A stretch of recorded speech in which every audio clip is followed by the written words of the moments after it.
Good evening, ladies and gentlemen, and welcome to the Dark Horse IndyCar DW12 series live from Legacy Pocono this evening, brought to you by Flat Out Racing Network. My name is Scott Rankin.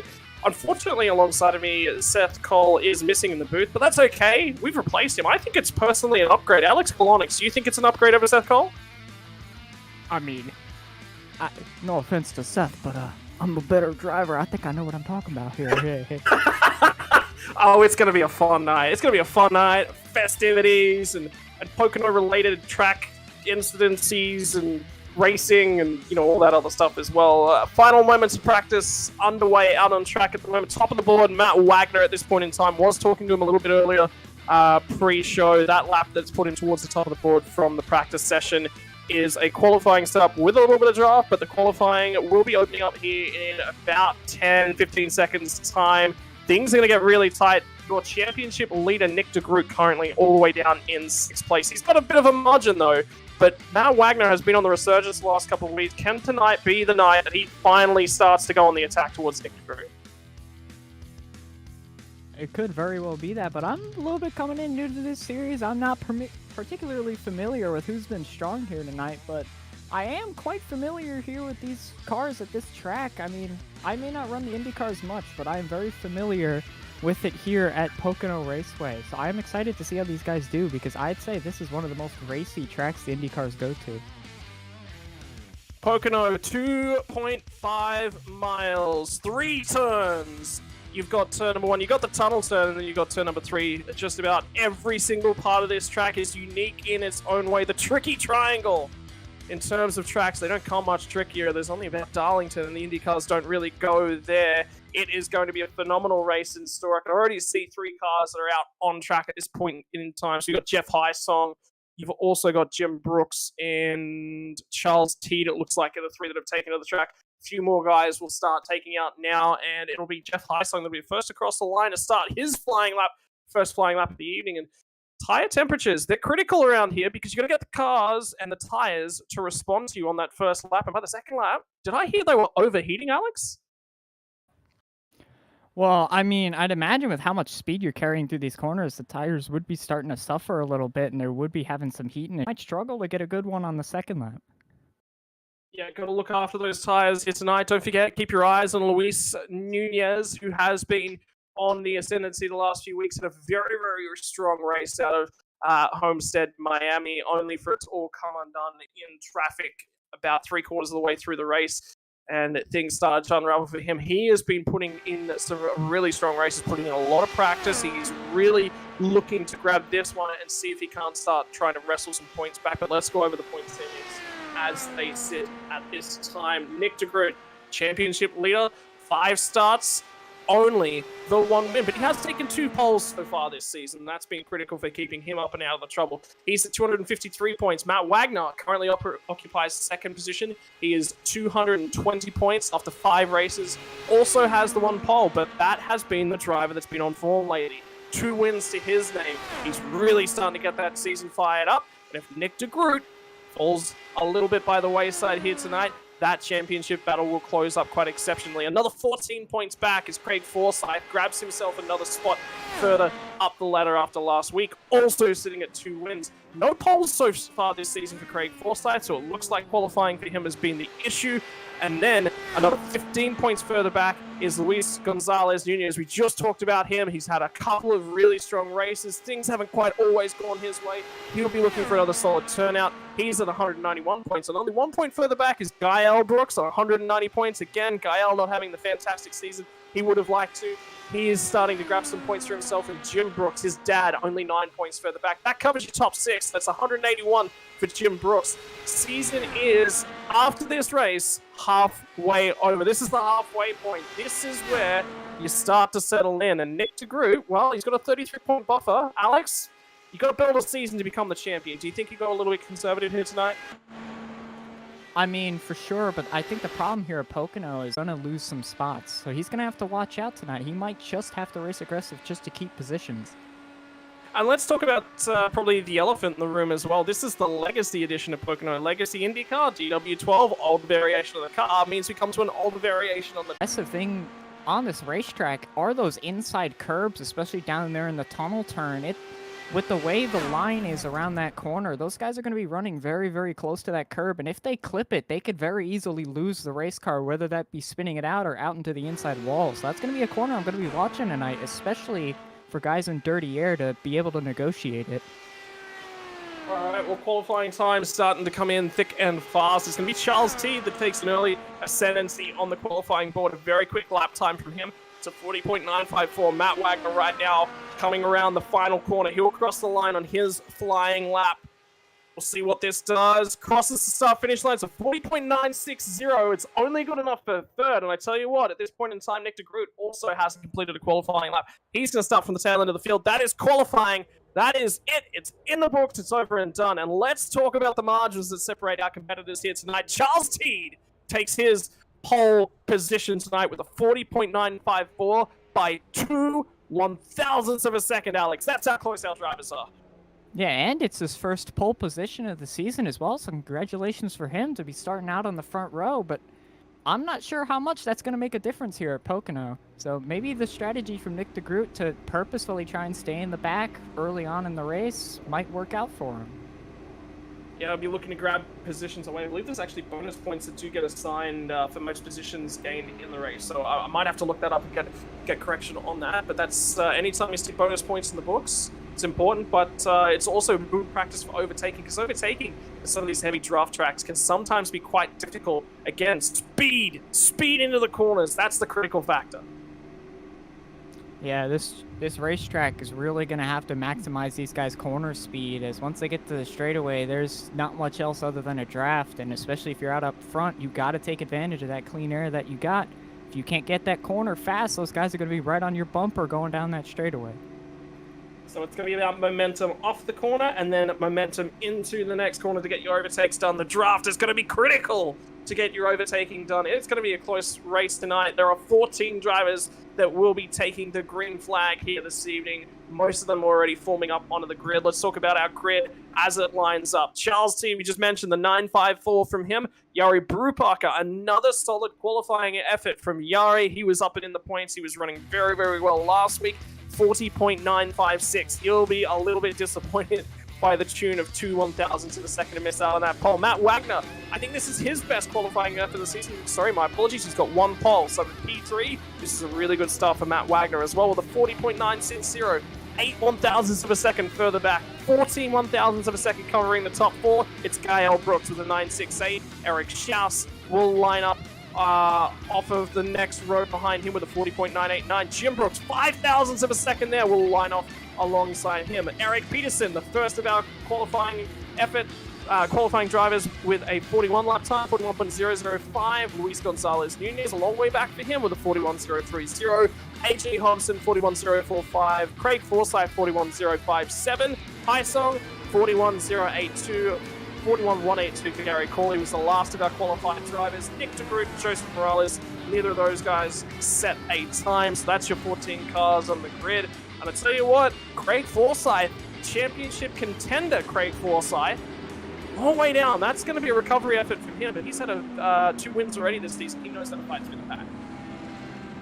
If you know how to win these races, you definitely know how to make your way up to the front and stay up front. And to your point earlier in the race about Nick de Groot not setting down a lap time, looking here at the point structure of this series, 5 points awarded to the driver who gains the most positions. So Nick de Groot setting him up perfectly to try and get those bonus points right now. But to Charles Teed getting his first pole of the season, he gets 2 points for that. So that there's here and there of starting in the back and starting at the front. You get points for starting out front, but if you're in the back and can find your way up to the front, you'll get more points for it. Yeah, so it's risk versus reward, because we talked about it a little bit last week, I believe, between Seth and I. It's risk. You never confirm that you're going to get a pole, and if you start at the back end of the field and you know that you're always going to be finishing in the top 5, you know that you're getting the most positions gained, and that's a lower risk, but it does take the risk of driving through. Rounding turn number 3, the drivers are getting set to take their first green flag of the evening. Charles T will have control of the field for the first time this season on an initial green flag. What's the jump going to be like? Jari Brubacher to his outside. Keep your eyes on the fast Matt Wagner. And here they go. They're off and racing On the long straightaway down to turn number 1, Charles Teed is going to hold that middle line. Matt Wagner's going to show the nose to the inside. The draft already proving its worth. We're going to be 3 wide down into turn number 1, and Matt Wagner takes the lead of the motor race from turn number 1. Charles Teed's going to slot in nicely behind him, or is it Eric Schaus? Schaus has grabbed a few spots away, but I tell you, this is going to be a critical motor race. The guys are battling for positions very early on. Keep your eyes on Yari to the outside. Charles Teed still looking to take that spot away from him, finally gets clear. Schaus has had a phenomenal start off of the grid, and now Teed is going to go down the inside of Matt Wagner. He's going to get aggressive, 3 wide through 2 corners on lap number 1, and it is going to be Charles Teed that grabs the lead. However, the momentum to the top side for Matt Wagner, and here comes Schaus. Schaus to the inside, we're back to 3 wide, Alex, 3 wide. This is exactly what Pocono promotes right here. This is the exact kind of racing. That was a fantastic move from Matt Wagner to find his way to the front, but immediately Pocono showed its teeth and immediately back to third already with Eric Schaus leading the field down into the tunnel turn. I'd say if you could lead down into the tunnel turn, it's going to be a lot easier to hold it, but clearly these guys are finding ways to get through turn 3 to help them down the straightaway as Charles Teed looks to the inside into 3. And Matt Wagner looking for the top side of the track. He's looking to build some momentum here. He has got AJ Hobson to his inside. So Hobson's starting to make his way forward. Yari Brupacker, a big loser in the opening couple laps. Peterson's starting to get aggressive as well. We're 3 wide once again to the inside. Is it Schaus that has the note ahead? No, it's Hobson for the first time tonight. Gets his nose ahead, and we're in for a long night of pack racing. And 3 wide every lap of the motor race so far. This is exactly what I was talking about, and for somebody like Nick DeGroot starting in the back of the pack here, this is exactly what you want to see. These guys racing slows them all up and gives them an opportunity to find his way through the front without having to try nearly as hard, but we see Charles Teed, our pulse hitter, be very, very strong. Every single lap, he's found his way right back to the front of the pack and actually gaps a little bit coming out of turn 3. That's a big help to not have the drivers behind you be as close coming out of that corner. 3 wide behind him. And look at them spread. Charles Teed had the lead off of 3, gets to the inside. Matt Wagner got to run in the middle with 3 wide again. Little bit of a push up off the inside for AJ Hobson. They all managed to settle it back down. Hobson's down to momentum. Schaus is going to go defensive. He's looking to follow along. He's looking to get the draft. Brupacker is going to look to the inside of Matt Wagner. Wagner takes the high line, gets it defensively. We're only 4 laps into 100, boys. Settle it all down, or else I'm going to be out of wind before we hit halfway. I think will be where they start to settle down, as I almost saw a driver rear-end each other there into turn 3. The tires are starting to heat up. That bottom lane's starting to get a lot slower. It's getting a lot harder to pass, but you set yourself up well. It won't matter once you get to the straightaway. IndyCars, the critical factor to them, Alex, is the dirty air. Talk to us about how the drivers can prevent the impacts of the dirty air and what they've got to do when they're not the lead car. Well, from my understanding of these vehicles is that simply backing up the corner is one answer to your problem, but at a track that's this fast at Pocono Raceway, it might just be a good idea just to take a completely different lane to the car up front. These guys have a few different options in these corners, especially down there in turn 3. There's about 3 or 4 different lanes you could try and take to try and get a shot down the straightaways. We see for the lead, Charles Teed and Eric Schaus looking very close. Schaus thought he had a run, but it seemed to have died out down the straightaway. Well, Schaus is going to have to settle it back in. He may be looking to fuel save a little bit. Fuel is something that will become a critical factor in this race, as I'm just keeping my eyes in the background as well. Joseph Morales has now dropped 1.5 seconds back off of the lead of the pack. Everyone else is still in this back formation, figuring themselves out. Nick DeGroot up from 13th on the grid, all the way to 9th at this point in time, looking to make the moves that he needs to. And Craig Forsyth as well started a little bit lower down. He's moved up into 6th. Fuel saving, it's very, very close. There is going to be a splash and dash if we go green the whole way. Yeah, there very well will be. Information we got from some of the drivers here before the broadcast was that their first fuel load's going to be around 20 to 22 laps, and then after that will be 22 to 23 laps. So these drivers are not going to be able to make it on just 3 pit stops. They're going to have to at least make another one. That last one's going to have to be a very short one if we do manage to go green all the way. The nature of Pocono, Alex, you got to have a drafting buddy when you go for that pit cycle, so the undercut, it doesn't actually work here. Yeah, I've made that mistake in my home field of the stock cars. Even there, the draft is a huge factor, and I once made a pit stop on my own and found myself seconds off the field. So in these Indy cars where the draft is even bigger than that, you gotta make sure you at least come in with one other person, otherwise you may be lost for rights. Well, Matt Wagner led the opening corner of the motor race. It started to drift further back. He's down in 5th. Craig Forsyth going to start attacking his rear bumper, and keep your eyes in the background as well. Nick DeGroot now starting to work over Yari Brubaker. Forsyth looks to be assaulting at the moment because he needs to a little bit. I'm wondering whether or not Wagner is saving some tires, saving some fuel. That tends to be the strategy he goes with, but Charles Teed, he seems to be the guy that wants to control the motor race as well. Bonus points critically for most laps led in this one as well. At the moment, Charles Teed, I believe, has led the most laps at this point in time, but it is changing lap by lap. Yeah, and I've been watching Eric Schaus behind him in the second position. He's come off of turn 3 a good number of times with a pretty easy opportunity to make the maneuver, but has decided not to. So that could be a bit of a fuel strategy. Try and stretch it out a little bit while still keeping pace so that that final pit stop is a little bit shorter. And have a look at Matt Wagner at the moment. A bit of the cork in the bottle style moment. Jim Brooks, the battle's building behind him. Brooks was getting very aggressive, very close to that rear bumper of Matt Wagner going down into turn number 1. He's settled out a little bit. Wagner seems to be strong in turn number 2, turn number 3, and everybody else is strong behind him. Now Forsyth will be the one that'll have a go at Matt Wagner. Will it be into turn 1? Will it be into the turn 2? We're about to find out. It was too wide as well. Yari Brubaker was the loser that time in the tunnel turn. Had to take to the inside, lost the draft, drifted a little bit further back, so Nick DeGroot grabs another spot in this race so far. Yeah, we've got our 3 championship leaders here down here, 4th, 5th, and 6th. They're trying to make their way towards the front with Craig and DeGroot, but I'm interested that Matt Wagner is sitting in the position he is. He hasn't been as aggressive to try and find positions, and when he does, he seems to lose out on them pretty quickly.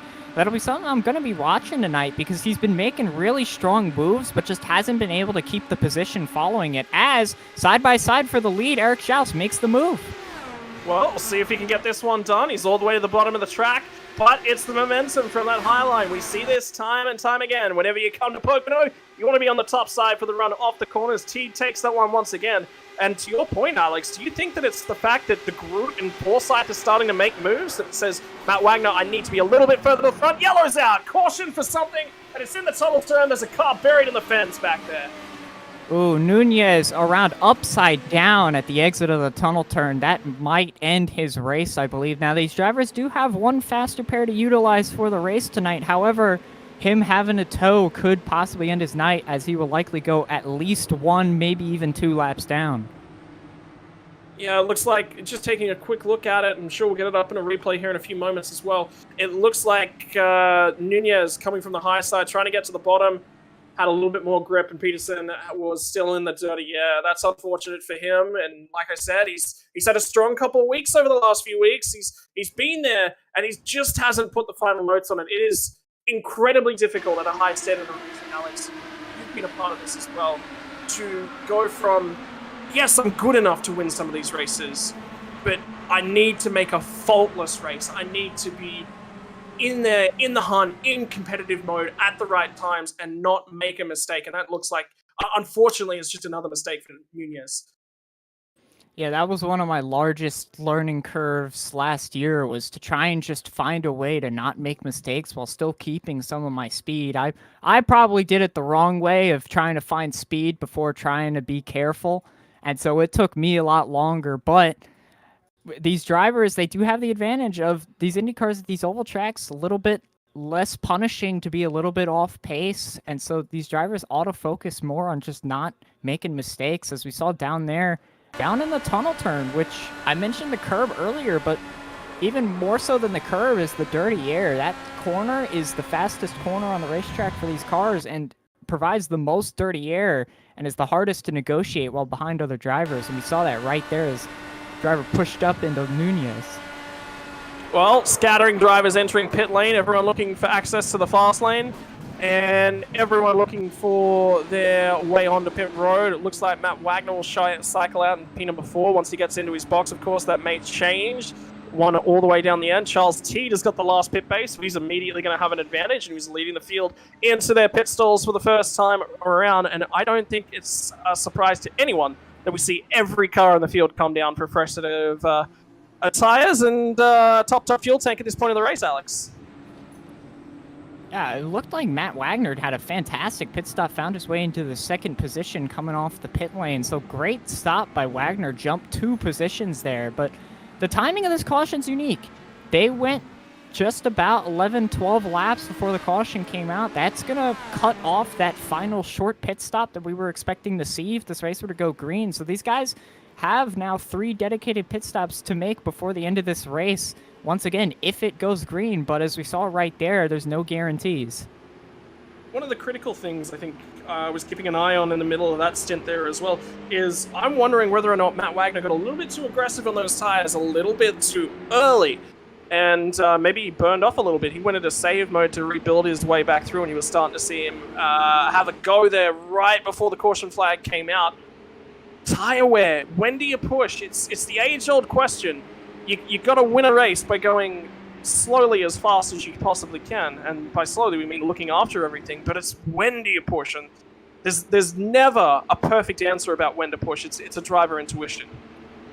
Yeah, at other racetracks, you could simply say, all right, now's the time to get going. I feel like the pace has come off to this certain point, but at a track with this much draft, it's not really a matter of how hard do I push the corners. It's a matter of how hard do I try and pass the car in front of me. Because now, rather than at a place like Iowa or Kansas where you're having to worry about tight corners that'll really wear down the tires a ton and a very short straightaway right before you get to it, you're worrying about how can I manage the corner, pass the guy, and make sure I could secure that pass to not get caught in a bad position on corner entry. Ooh, critical to note. I've just had a quick look up at my second monitor. It looks like we've got 2 cars coming back down. It's Gael Brooks and Joseph Morales. Now, Joseph Morales was at the tail end of the field. Is it Yari Brubacher as well as come in? So only 3 cars actually on pit road at this point in time have all come back down for an additional splash. These cars were pit lane track position compromised. When you're at the tail end of a field, it's effectively an extra free stopper. You got to find an advantage over your competition some way, and well, when you haven't got an advantage in track position, you can make that advantage in the pit stop. Yeah, for sure. I mean, Pocono, big full throttle racetrack, not a lot of off throttle time, so fuel's a big deal, and the more you're running laps around here, the more fuel you're going to burn. Very, very long lap. So, I mean, that extra little lap on fuel may have been under caution, but they still burned a good little bit of fuel, and that could make the difference later in the race. If you could have a shorter pit stop, you might find yourself up on some track position. It's shorter pit stops, it's all the way to go. And now, with that extra pit stop taken out of the equation, I was going to ask you earlier on, do you think it's going to be tough because we haven't seen a full fuel stint yet to see what the time fall away is and how bad the tires are for the guys that are in the mid-pack. But did you think that a fuel-only stop was a question mark, or do you think you've always got to take tires here? I mean, Pocono is one of the racetracks for me that I find that the tire wear is not particularly as big as other racetracks. These guys only really fell off about 1 to 2 tenths over their entire run. As pace cars in, they were going to be going green. Yes, the Charles T's going to lead him away. Schaus bobbled in the middle of the pack. There's a lot of bobbling going on all the way down the field. Schaus is dropping like a rock. So from a guy who was leading laps just a few moments ago, he's a long way back. Matt Wagner isn't quite attached to Charles Teed's rear bumper, and Teed has got the perfect restart to lead us back in a 1 and 2. And that margin back to Craig Forsyth. Now, Craig Forsyth is the car that's in 3rd place, and keep your eyes back as well for Nick de Groot. Nick de Groot is all the way back in 6th position as a group of 2, a group of 3, and a group of 2. Nick de Groot is in that 3rd bunch. He's going to make some time up here to put some pressure on Forsyth. That was an absolutely horrible restart there from Eric Schaus. He tried to lay back a little bit to try and get a run down the front straightaway, but timed it just a little bit off and made contact at the back end of Craig Forsyth. So those 2 cars probably have a little bit of damage, front end and rear end. And so that's allowed these 2 out front to pull an over 1 second gap over the field. That might be just enough that you could just run your normal line and battle with each other, not have to worry about somebody in the 3rd position try and pass you. Well, Wagner's going to get defensive. He did take the high line through turn number 3. Got the momentum off the corner. It took the length of the straight to get clear of Charles Teed, but he eventually got there. Now Teed lines him back up again. Gets the draft through the tunnel turn. Wagner tries to turn in. Teed holds him high and dry. Wagner had to lift out of that one. Charles Teed is going to lead another lap in the motor race. Takes the advantage once again. So Wagner and T. They could swap draft here. They could start to pull away from the field, but it looks like these guys don't necessarily want to work together all that much. Wagner now to the inside is going to take the momentum. Now, will T swap draft here? Are we going to get a slingshot style effect from these two? We most likely will. I mean, it just seems like each driver is making a move at the opposite end of the racetrack. I've noticed Charles Teed is fantastic at getting through the tunnel turn behind drivers and getting his way into position out of turn 3. If he could park his way in front of other drivers at turn 3, it's a bit long, flat corner. It could really struggle to get the driver behind him to find a run. But at the same time, Matt Wagner's been fantastic at getting a pass done down into turn 1. So these drivers are just going to keep flip-flopping if they keep racing like this, as AJ Hobson is finding ground on them. Yeah, so the slingshot, the window for it, I think, is now closed. Teed and Wagner, they're going to continue to try and work together at this point in time. You saw them, they were racing quite hard on those opening couple of laps when you thought, oh, yes, priority in this pack is very, very important. Then the break happened. Well, the break might start to close, although that gap is blown out just a little bit. It might be enough. It's right on the bubble, though. And keep your eyes back there as well. Nick de Groot. Well, he started the race down in 13th position. I believe he started the restart about 8th position. He's now in P number 3. Teed will go to the inside. AJ Hobson's going to go along with Nick de Groot as well. This is critical for everyone's race. Is Hobson? Hobson will send it to the inside, I believe. He's going to take the spot away. Keep your eyes on Jim Brooks, who's trying to slot in behind Nick de Groot as well. Forsyth and Schaus might have had contact on the restart. They're still there. Is this allowing T and Wagner to get away, though? That margin's opened up once again, Alex. These guys are racing aggressively behind him, but at the same time, they're racing just as aggressive as the front two. Neither of them are really losing that much time over each other, as you see, once again, Charles G trades in turn 3, but Wagner's a lot closer this time. He's actually going to not pass him and actually try and push him down the straightaway as the two behind are battling. So now they've started to organize it out a little bit. They might just try and stay in line, realizing the gap that they have behind, especially the championship leader, Nick de Groot, being involved in that tight battle. If they could stop him from winning this race, that's going to be a nice points haul for the two of them. Look, let's talk about it. It's stock cars tend to be the most understood form of oval racing that exists. Indy cars, they're very, very different. Talk to us about a little bit. Stock cars that are in this position, they wouldn't squabble. They wouldn't work together in this sort of a format. They'd be squabbling a little bit for the positions. They might not work together like these guys do, but it's in Charles Teed and Matt Wagner's best interest to swap the lead. Driver in the background into the inside pit wall. I'm not sure exactly who that was. Gary Corley looks like. Gary Corley just took a hard left out of turn 3 and fell into the pit wall. What I'm looking at the replay, it looks like he hit the outside wall coming out of turn 3, and it just sent the car down into the pit lane. That's unfortunate for Gary Corley. He's had a tough season to date so far. This will give us the replay as we're seeing it on screen at this point in time. Yeah, bounces off the outside wall. Good news is, he's the only one involved in that one. Now, if there's a real-life crash, I'm very worried about some concussions. Good news! iRacing doesn't deliver concussions. Yeah, luckily driver health is not an issue we need to worry about here in the virtual sim racing world, so luckily you can run a little bit harder and not have to worry about it.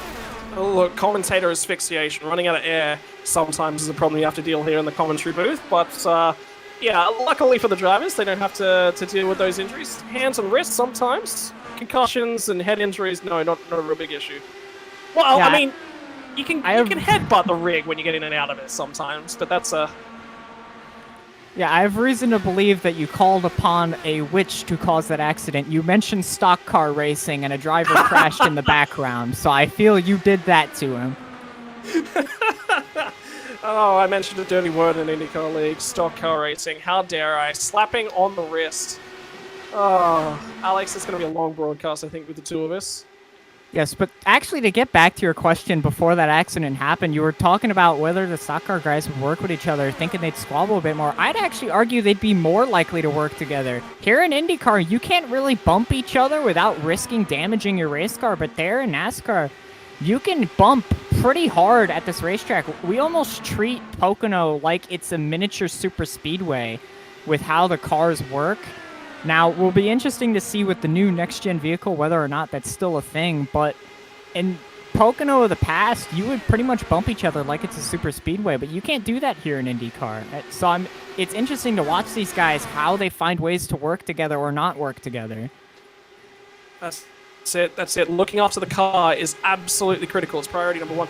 At this point in time, keep your eyes peeled on Matt Wagner and Charles Teed. It looks like Teed is either fuel saving or his tires started to go from racing Matt Wagner quite aggressively. Whole field at this point in time starts to have singled out. The secondary pack has started to catch back up. Nick de Groot, very quick at the moment, on his way up, all the way up to Charles Teed. And I have a feeling he might go for a move down into turn number one, but keep your eyes in the background as well. Jim Brooks, AJ Hobson. That's about the only battle that's going out on track. It's about the same distance when we received the first cautions into this stint. So this might be the time where that fuel burns off and, well, less weight in the rear end of the car. That does things. That does things to the way the car reacts. Yeah, for sure. It makes it a lot tighter, makes the dirty air a lot more of a problem, as now these cars are going just a little bit faster. It's a little bit tighter in the rear end, so these guys have to deal with it a lot more. I mean, and then you combine the overheating and wear of the tires. That really makes it hard to make moves like we saw at the earlier restarts of these races. But somebody who doesn't seem to be suffering from that nearly as much is Nick de Groot, as he's looking to try and make that move there for the second position. And the thing that we've seen from Nick de Groot on this run as well is it looks like he was a little bit passive in the early phases, let it come to him, and then he went for it, which is what he's doing right now to Charles T. Gets to the inside of the tunnel turn, move done, P2 now for Nick de Groot, and he is continuing to take chunks out of Matt Wagner. He's nearly there to his rear bumper now. He's going to get the run coming down the main straightaway. He's got to choose a different line. Had to lift. Was that Teed into the outside barrier? The car got real tight there. Teed has lost a lot of momentum. Down goes Jim Brooks, down goes Schaus. The whole pack here has gone past Charles Teed. It looks like Teed has got damage, and that might be race ending for him if he doesn't get to the pit lane quickly. Yeah, it looked like Nick de Groot ahead of him also got tight, and he was in the wake. Did de Groot get the barrier? De Groot luckily did not. I was watching him. He did not get the barrier. He got very close, but behind him, Charles Teed was following him in the dirty air and washed up into the wall right behind him. So for Charles Teed, his race is going to be severely hurt by that damage, I imagine, because these race cars are so fragile. And all of a sudden, Matt Wagner has just escaped from this pack. He is 1.4 seconds out. He's out of the draft range. These guys are going to work together. De Groot is starting to recover. He's working with AJ Hobson. They're going to need to work this slingshot well. Gets to the inside. AJ will let him do it because he wants that momentum on this next straightaway. Can they start to chase in Matt Wagner? Because if Wagner goes now, he's gone. Yeah, that's something I was looking to see if I could figure out in practice, is to see whether a single car could run as quickly as the pack around here. I mean, once again, I hate to bring it up, but stock cars again. I mean, when you're in the pack, it's so much faster than a single car. It's absolutely ludicrous. But in IndyCar here, you're going to be able to carry more corner speed. You're not going to have to deal with dirty air, and you're not going to have to deal with this right here, the side-by-side racing that puts both of you kind of out of position going into the corners. It's a lot harder to work together and just make your line faster, as that lap, Matt Wagner pulled out almost 2/10 on second place. And that's critical, starting to get away at this period of time. Matt Wagner, let's talk about his season today. The first couple races, he was just involved in this, that, and the other. Race would start, 5 laps later, Matt Wagner would be in the pit lane, and you were basically just like, his night is done. There's nothing he can really do it. He has recovered from that. Over the last few weeks, the man has been on form. He couldn't buy any luck to start his season. Now luck just seems to show up at his doorstep and say, hey, delivery for Matt Wagner. It's a whole bunch of luck. What can I take out of this one? Well, Nick de Groot is going to try and break that up, working with AJ Hobson.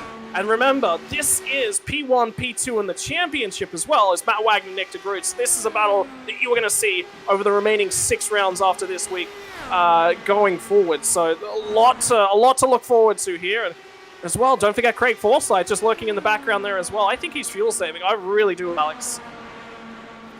I mean, fuel saving is going to be interesting to see. Typically, I'd imagine you'd want to try and do it more after you take this next pit stop, because you're going to refuel the tank to full anyway. And if what you're saying earlier before the broadcast was right and you want to try and pit with other drivers, I'm actually questioning that thought process right now, because Matt Wagner is pulling a huge gap on the field. Every single lap, he's pulling out 1, 2, almost 3 tenths every single lap purely on his own. I tell you what, I just had a look out the cockpit of Matt Wagner, and critically, Charles Teed had damage. Guess where he's come out? He's come out right in front of Matt Wagner, and Matt Wagner is actually getting drafting support off of him. This is critical, because all of a sudden, instead of being a single car breakaway, Charles Teed, who was racing for position early on, has fresh tires on board, that means speed, and he's offering draft support to Matt Wagner. Matt Wagner's in the perfect bubble.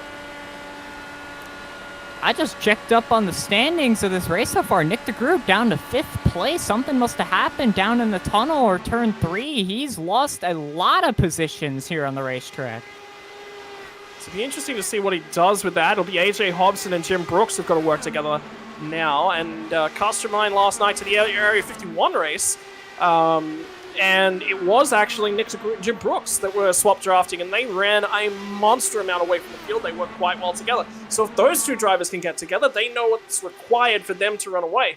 Keep your eyes on that front wing of Nick DeGroot. I thought I saw something. I can't be sure. I'm wondering if something did happen, Alex. If you can go back and have a look at that one, we can find out what happened in that tunnel turn, because that's going to be critical, I think. Yeah, I'll be going to check it right at the moment. But I'm checking... I'm not seeing anything as of right now. Frankly, I don't think he hit anything. And when I went to go check the replay, it actually looks like down in turn 3 is where he struggled. He ran the high side of turn 3 and just got a very tight exit, ran out a little bit wide, had to lift out of the throttle and lost 3 positions off of it. So let's actually talk about that, and that's critical as well, is this is legacy Pocono. There's a difference between this racetrack and the current generation of Pocono that's on iRacing, the current generation of Pocono that exists in real life. Bumps is one thing, grip levels and banking is another. Yeah, I've noticed the biggest difference, weirdly, is down in turn 1. The new Pocono has a lot more lines to choose down in that corner, especially in these cars. But then also turn 3, like you said, you can run almost right up against the wall on the new Pocono, but the old Pocono, the exit tightens up really, really hard. And so it's very hard to get off that corner. You're kind of forced to run that middle to arced bottom, as we see a couple of drivers coming down the pit lane now. We're actually starting to enter that fuel window.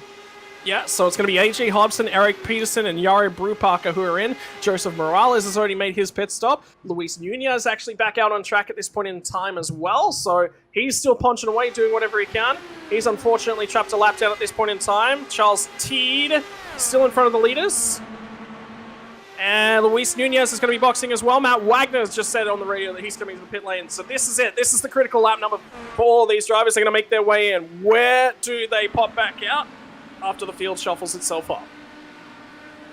I'm actually going to be watching AJ Hobson here because he pit in pretty much entirely on his own and only were followed by 2 drivers that were almost a second or 2 back off of where he was. I'm not sure he's going to get much drafting help. If anything, he might lose some from behind.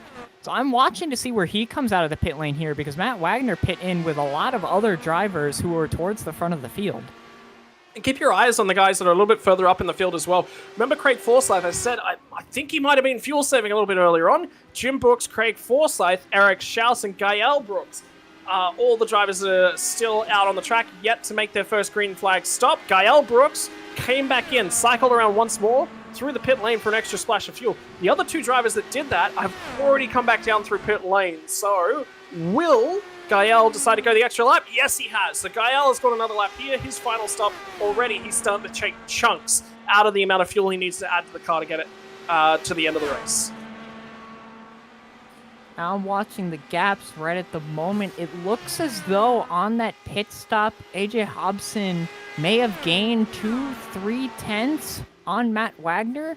Out of the pit lane, I'm actually seeing he's gaining even a little bit more as of right now. So AJ Hobson, with that pit stop, has actually gained some lap time on the drivers in front of him. Now, critically, have a look at where the cars are rejoining the circuit at this point in time. Hobson's got Forsyth now to navigate. Forsyth still getting up to speed. Jim Brooks may have just pulled a wild card out of his sleeves. He's pulled an ace. He's had a few cards held back up there, Jim Brooks. He's had an unlucky couple of races, starting to try and put a season together, and he is quite close to Matt Wagner. Indeed, I think he is right on the verge of that draft bubble, and that recovers his race strongly. And additionally, he came to the pits that extra lap later. Gael Brooks now is going to exit the pit lane at this point in time. He's going to rejoin the train. We'll see if these drivers can work together, but we've just about single-filed out. Everyone's in a draft range of another car at this point in time. It's whether or not they're going to work together and how close they're going to get to that car in front.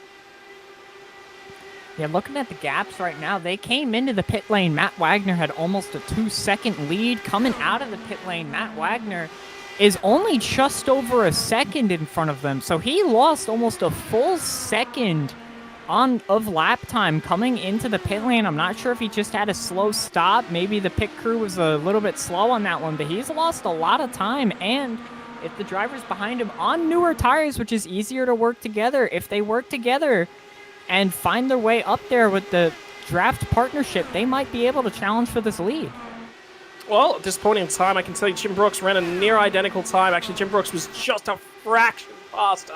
However, AJ Hobson slower, Craig Forsyth slower, Eric Schaus slower, Nick de Groot 4/10 faster. So de Groot at this point in time is pushing hard, and he's just grabbed another spot away. So de Groot is going to be the driver to keep your eyes on, and he's working with Eric Schaus at this point in time. We'll see if those guys can start to close up onto the rear bumper of Craig Forsyth, because that's going to be critical for their race. It's up and down the field at the moment. You're looking at these guys and you're going, yeah, they're not fighting right now, but this is actually, in terms of the overall race strategy, probably the most critical part of the race. Yeah, I mean, I'd argue because you have at least 2 more pit stops to complete before the end of the race, and one of them being a little bit shorter because it's going to be just under 20 laps once they come into the pit lane. It's going to be interesting to see how these drivers make it in and out of the pit lane, what their pit stop time is. Now, luckily, unlike the series I'm familiar with, they do have a pit limiter, so they don't have to worry about the actual pit lane itself, but there's so much to be won and lost coming in and off the pit lane that we saw Matt Wagner was way out in front. Now he lost a lot of time to the drivers behind. It's going to be interesting to see if that happens again this next time around, because if that happens one more time, they'll be within the draft range for sure. Yeah, well, one more lap in the books, one more lap led for Matt Wagner at this point in time, and he's starting to chalk those guys up. He might be picking himself up some bonus points for the most laps led here this evening. No support out in front at this point in time for Matt Wagner, and all of a sudden the pack in behind. Craig Forsyth, he's still in that fuel-saving mode. Nick de Groot's come flown past him, and Forsyth just says, yeah, you know what, you take it. You go hunt them down, I'll just use your draft. You know, I'm actually curious. You mentioned Nick de Groot ran 4/10 faster. He's running very quick lap times. But we saw at the end of that last run, he fell off a surprising amount. He looked to be getting really, really tight, especially down into turn 3. He was kind of struggling to hold position around the corners. I wonder if he's just pushing too hard early on and it's hurting him in the back end of the runs. Yeah, I mean, could be. We're talking about, again, speed. These cars entering the corners as fast as they do. That's heat. That's heat. The way the tires work, they scrub across the surface. Anytime that tire is, the way that they push themselves into the road to generate cornering grip, that requires heat. That requires friction. That's how you generate grip. You got no friction, you got no grip. It's like sliding across ice, sliding across water. There's no friction there. That's why ice skates work the way they do. That's why you slip over in puddles. These things, they need that little bit of heat in the tires. Too much heat. All of a sudden that grip goes away. The tire just turns to putty. And, well, putty don't stick and turn as well as a little bit of rubber in its current state. So, be interesting to see if he's managing that heat. One guy who doesn't have to manage tire heat really at all is Matt Wagner. I mean, no draft means all your aero devices, they all get the clean air to the front and the rear wing.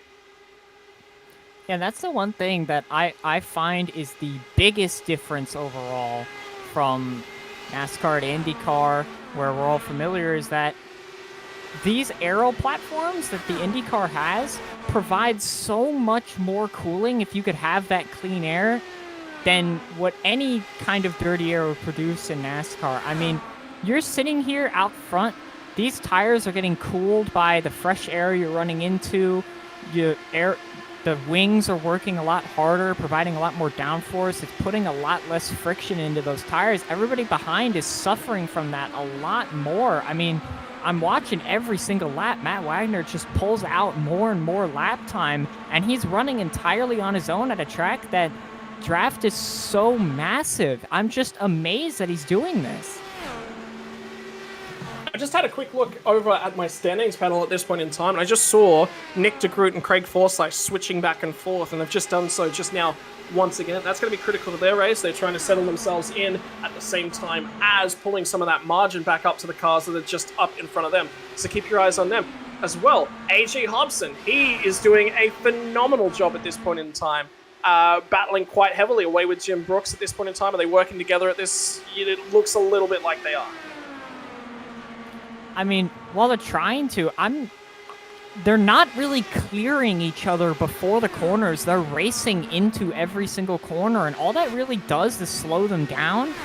Like, I'd argue working together here in IndyCars would be backing up and getting such a big run down the straight that you could get single file again before the corner even happens. Like, down there, they did a pretty decent job of it because they were able to make the corner relatively clean, but here comes Nick de Groot to fight them. The two drivers behind, de Groot and Forsyth, have found pace and are right up on top of these two.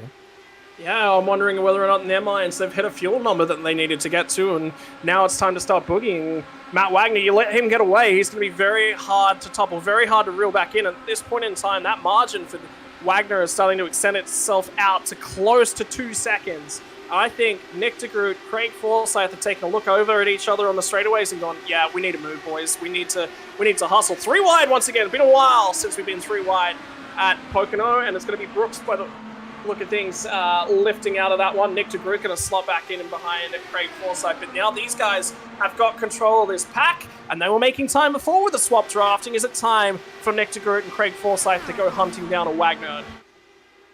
I think we're going to see right here the swap drafting work really good. De Groot's got a really, really big run going down this front straightaway. He might be just about clear going into turn 1. Yeah, he will be. That is the better way to side draft.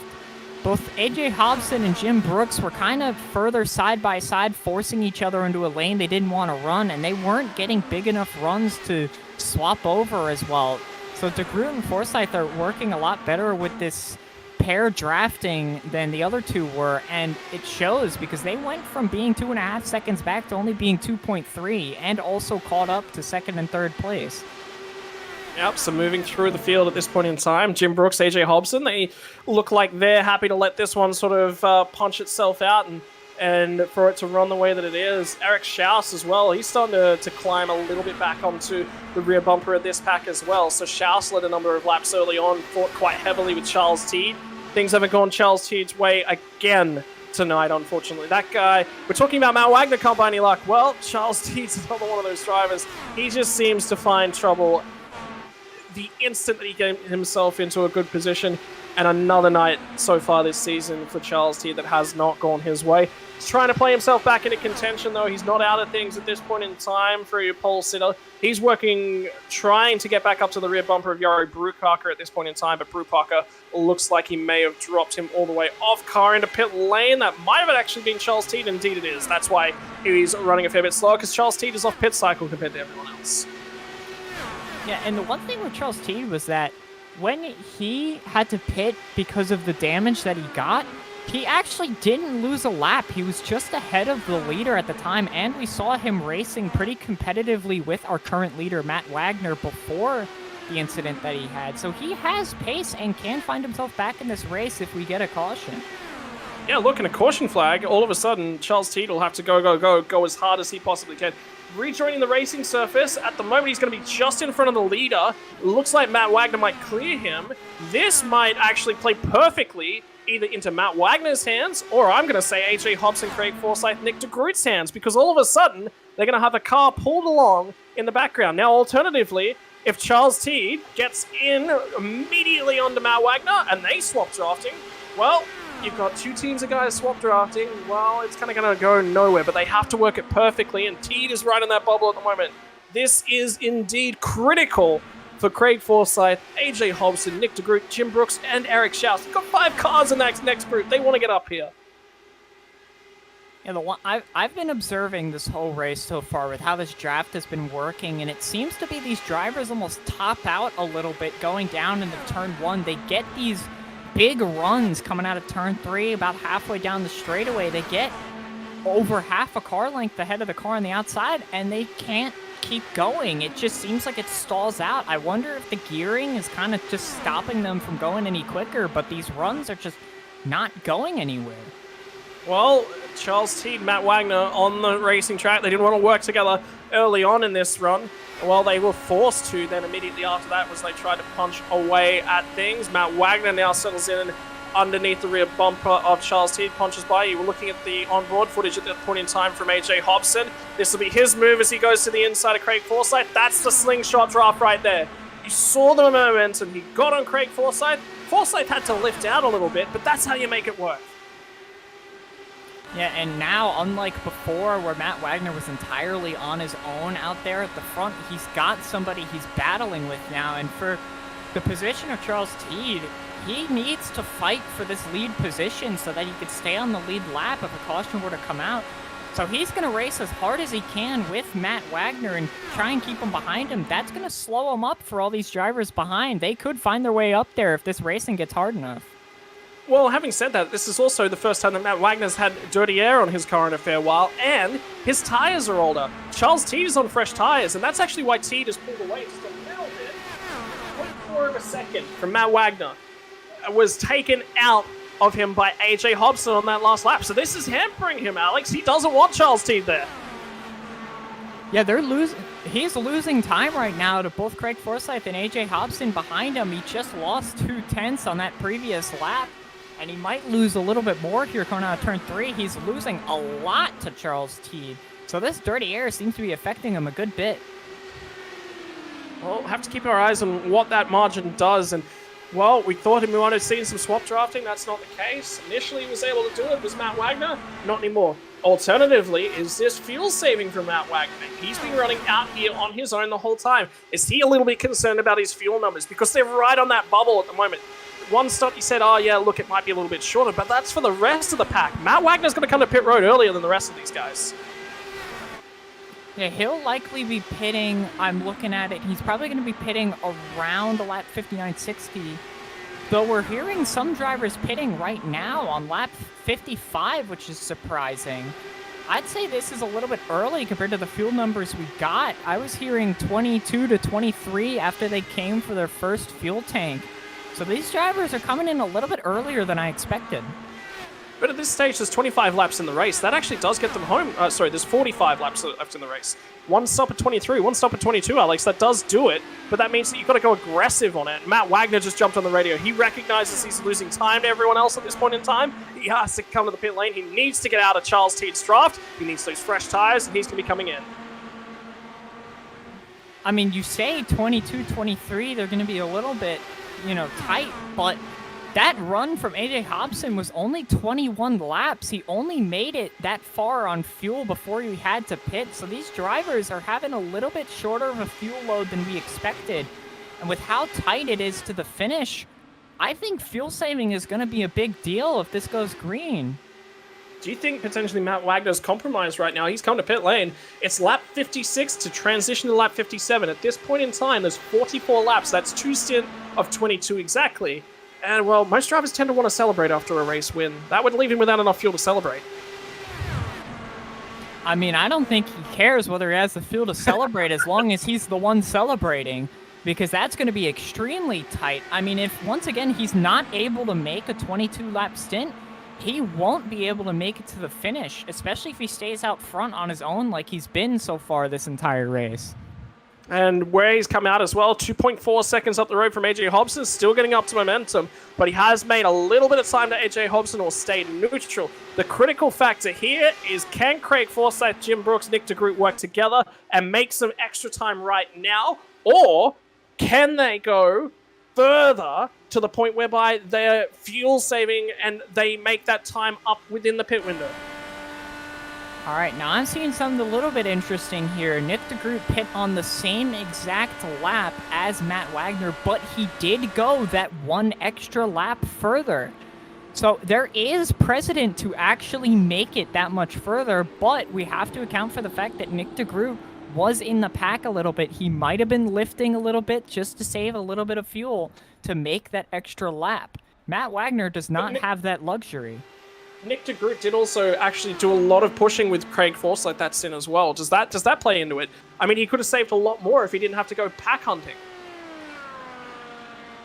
Possibly, that could be a thing that is true, but you do have to consider this track is just so fast, and with how quickly they were going, I would argue that that was a bit more aggressive of a stint than you think. So maybe they can make it 23, and we've just been seeing drivers pit in just to not lose track position.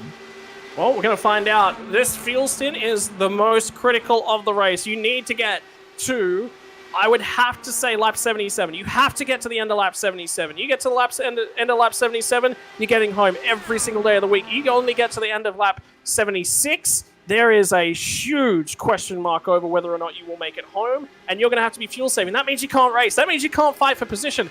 Let's take a look as these cars rejoin the racing surface, where they're going to pop out in terms of things as well. Jim Brooks is a long way clear in terms of fuel status. He only needs to make this stint go 20 laps, and then he can short pit on the final stint. He's going to have better tires underneath him. He's in a phenomenal position to pick up his first win of the season as well. He's going to slot in right in front of AJ Hobson. AJ Hobson has Craig Forsyth. There's a three-way pack.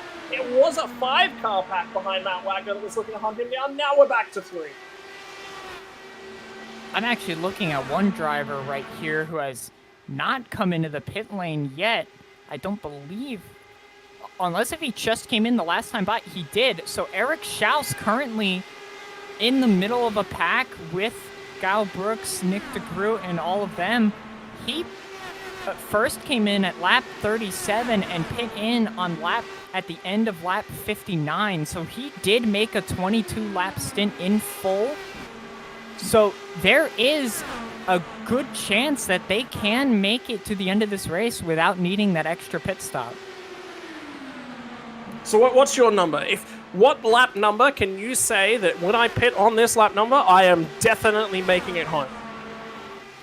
If you're, like, I feel like that's the lap that you said, end of lap 77 going on to lap 78. I think if you make it to there, as long as your gaps are big enough for somebody like Matt Wagner, he might have a gap that if he can make it to that lap, he might be able to save a little bit to try and save that one extra lap to be safe, or just save just enough to make it. So there's two stories within that, and I think you mentioned Matt Wagner. I think that's critical. Wagner, where he is right now, cannot save. He cannot save and maintain that margin. However, the pack behind him has had a few cars get chopped out of it. Now it's only a three-car pack. He drops in there. There's 4 cars in that pack. He saves enough. He gets home every day of the week. Is that a better strategy, giving up a 2-second margin, than pushing hard right now and not getting home? I'd say as of right now, you try and keep your gap. But I think there's a bit of a strategy you can try and play.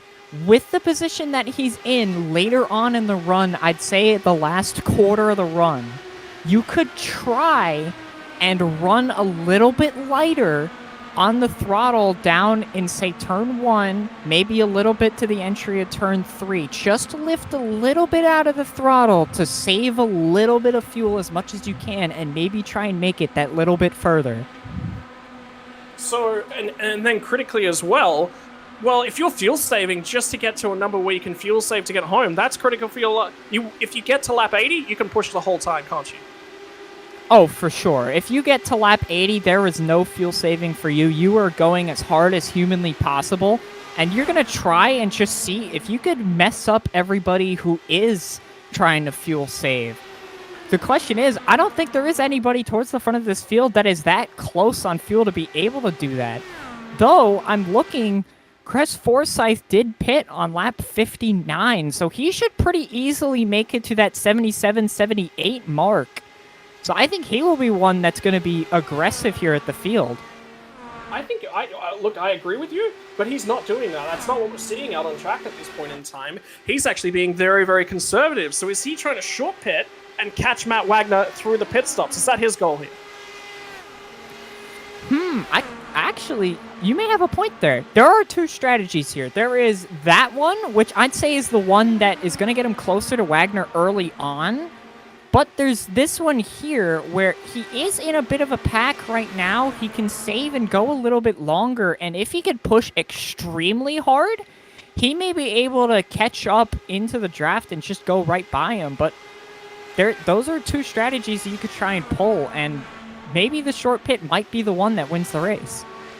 I'm having a look, and I'm just sort of flicking back through mentally.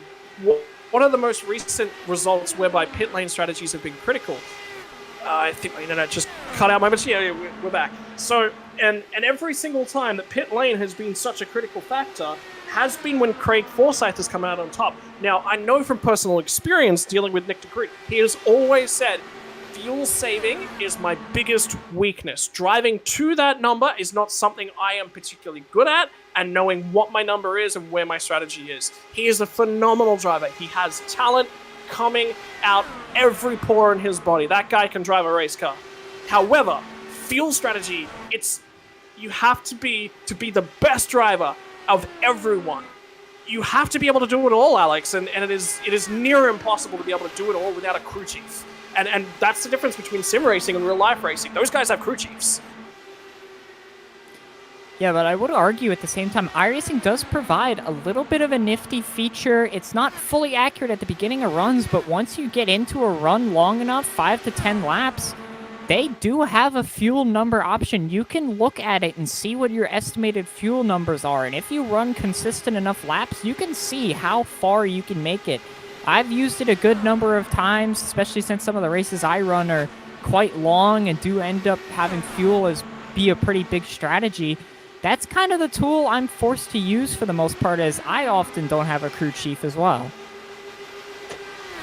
And it's a mental load. Whilst you're doing those numbers and you're looking at those numbers and you're saying, this is what I need to drive to, you're not focused on the race 100% as well, and that can cause issues. Yeah, that is a big problem. I've noticed, while I was doing that, one of the big things I had to learn was just to try and be smooth on it while not overdoing it. That was a thing that I had to try and learn, is that while you're fuel saving, for the most part, you're not on throttle nearly as much. And you overestimate how fast you're going into corners because you have it in your head in a repetitive system of you going through these corners at a certain speed. And the moment you start slowing up to try and save fuel, you forget just how hard you can go into the corner, and you oftentimes take it way too easy and lose a ton of lap time. We see that quite often with guys, particularly in endurance racing, that they look like they've got the race locked up a little bit. They've got laps. They might have 3/4 of a lap over somebody. They go, look, I'm just going to go into race management mode.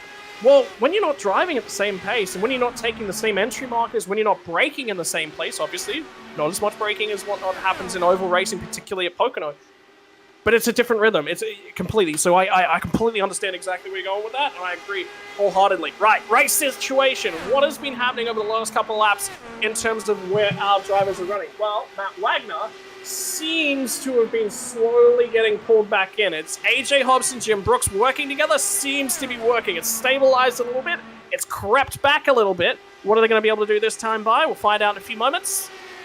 It is a 41.270 for Matt Wagner, 41.444 for the next three drivers. So they are not making ground. I tell you what, Nick DeGroot, 41.3. So Wagner has picked up the pace once again. He is attempting to blow the covers off this thing and drive off into the sunset. Yeah, he's been driving an extremely consistent pace this entire run. He didn't start off running very fast like some of the other drivers had been. He immediately started 1 to 2 tenths slower than everybody else in the field. So he started off with a careful, steady pace. That may be why he's able to run the fuel numbers that he's been running, is that he just hasn't been running as hard right at the beginning as other people have, and hasn't been abusing his tires as much. And so he's able to keep a consistent pace over the long run. Well, final moments of the race, just a few laps away. Lap number 72, the current lap that we are on. Pit lane critical lap number is the end of lap 77. You can definitely make it home from lap 77. The driver's pitting on lap 76. That's only a couple laps away. They are going to have to fuel save like crazy to make it home. Now, Charles Teen throw him back into the mix because he's come out of the pits. That's a drafting support driver for these guys. And again, fresh tires. This time, Matt Wagner has cleared him. He's not going to pose a threat to Matt Wagner. And, well, Alex, there's a word that we probably shouldn't talk about. It's a thing. Barney, sitting at the flag stand, he likes to wave that thing a lot, and it's the yellow flag.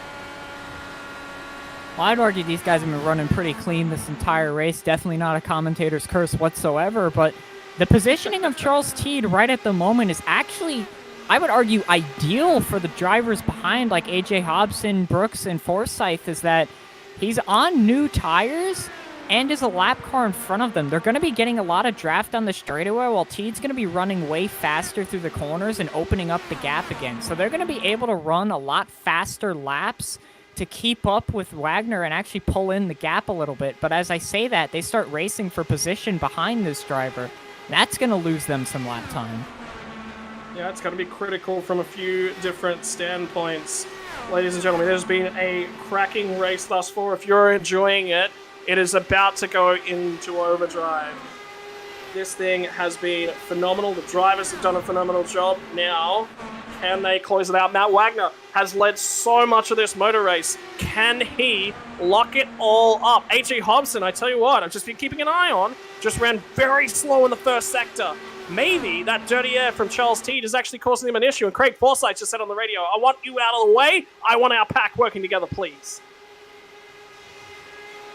Yeah, I think the problem there on that previous lap was that Jim Brooks actually pulled it to the inside entering turn 1, and so they lost a bunch of time as none of the cars were able to evenly run through the corner. There was dirty air from Charles Teed, and they were side by side, so they lost a good chunk of time rather than staying in line and running a good lap. We'll see what the lap time is this time around, but as I say that, they're starting to race again. That's critical. Well, they've decided that maybe racing Matt Wagner is not going to happen. Maybe that is a foregone conclusion. They're just going to let it happen. Alternatively, does Craig Forsyth have better tires underneath him? Does he think that he should be at the front of this pack at this point in time? Jim Brooks and AJ Hobson don't really think so, and Craig's he's still playing his cards very close to his chest. And I get the feeling that the comments we made earlier in the stream about him fuel saving, about him tire saving, they are all coming true. And have a look at that pack behind as well. Craig Forsyth, the gap between him and Nick DeGroot, it's closing up a little bit. That is critical. AJ Hobson is coming to pit road this time. In conclusion of lap number 76, he is fuel compromised. This is going to be difficult for AJ. He is giving up his spot in the queue. He is potentially giving up a podium because he has to come to the pits. He cannot go any further. And look at Forsyth immediately. Yeah, Forsyth has been saving pretty much this entire race. He's been running a little bit longer stints than some of the other people. He may be able to pit on the same lap as Wagner, but have a shorter pit stop and will be able to close up the gap some. But somebody that you talked earlier wasn't a good fuel saver. Nick DeGroot, his previous stint was 23 laps. He actually went the farthest of anybody else on fuel on that previous stint. And so he actually pit later than even... he actually pit at the same time as Forsyth. But he was better at fuel saving. And he's caught up to Forsyth as well. So they're not actually as far off as I just checked Matt Wagner in the pit lane. And this is a Matt Wagner strategy that you're seeing. He does this quite regularly. He is a big fan of the undercut. Those lap times, they were starting to fall away. He knew he had an advantage. He wanted to come to pit road early. Craig Forsyth has backed things off once again. Jim Brooks has got control of this pack. And now Charles Teed has pulled away from them. So there's no more drafting support coming the way of Jim Brooks. Will Craig Forsyth come to pit road this time by Jim Brooks? No, these are the last two drivers to pit under the last pit cycle. Another car making their entry in a pit lane in the background. I think that was Brew Parker. No, it was Eric Peterson. Brew Parker's in behind him. Jeff Hysong's coming into the pits behind him. Now it is crunch time for these drivers in their pit crews. You've got to stop on those marks. You've got to get these cars pulled up nice and cleanly. Lock and brakes in the pits. It's a big problem for these guys, and they've got to be on point. I've been checking some lap times. DeGroot, Forsyth, Brooks have been running extremely fast lap times. Lap times that you would expect on brand new tires right here at the end of this stint. They're trying to gain some time on Wagner just before they come into the pit lane. None of them take the hard left-hand turn yet, but I imagine they have to be pitting the next time by if they want to make it to the end of this race with a chance to win. Where did Matt Wagner come out on pit road? At the moment, he is P6, and he is off on his own. So that clear air for Matt Wagner continues.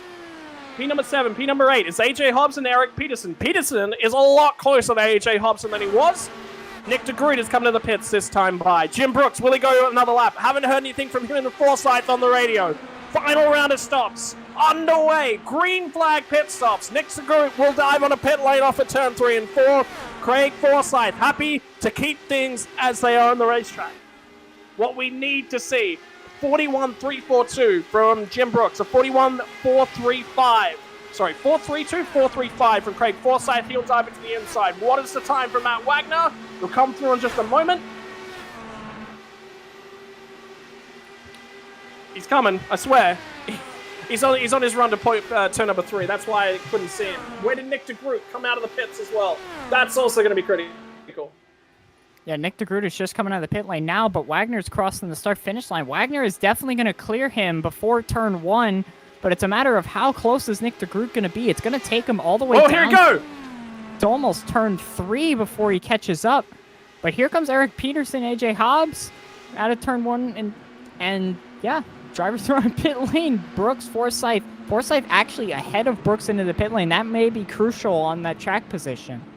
Yeah, Forsyth very good on his entry to pit lane. Pulls it up, a little bit of brake lockup, but he's on the marks. Will that cost him time in pit lane? Gael Brooks takes another lap lead and strikes it out through his book. Another phenomenal fuel stint from Gael. Will he play himself back into contention with how short his final pit stop's going to be? Forsyth leads them off pit road. Matt Wagner coming down the main straight at this point in time. Is Forsyth going to be close? Wagner sweeps around. Wagner's in the lead. Forsyth looking for that drop. Here is the big moment of the motor race. Does Craig Forsyth go along with Matt Wagner, or is that margin too much?